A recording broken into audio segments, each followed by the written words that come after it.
This is a roadmap, a master plan on how we live within planetary boundaries. It means really a mindset shift, but also a different way of working that takes into consideration the different elements that affect the planetary boundaries, whether it's health or are affected by the planetary boundaries, health and environment. How do we grow our economies in a way that doesn't damage the planet further?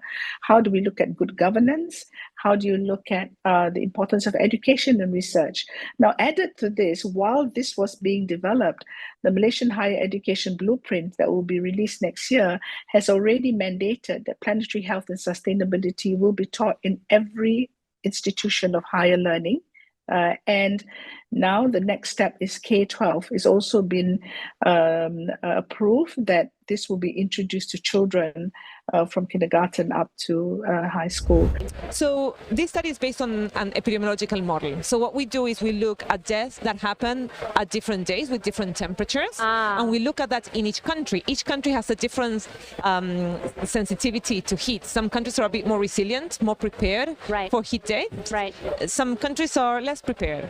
So what we do is for each country, we assess that relationship between heat and mortality, and that allows us to generate epidemiological models that allows us to attribute. So are you using AI to do that? We don't use AI for this one in particular, but there's a lot of work happening in AI, and particularly when it comes to understanding that we don't yet do, but we're working on that, how many of those deaths are strictly related to human-made climate change. Oh, wow. So really attribution science, which is always the key way to get people to really connect the dots. That's it.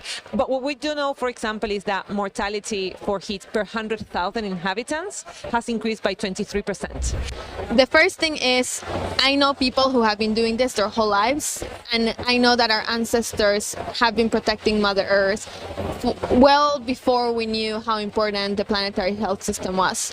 And I want to be a good ancestor.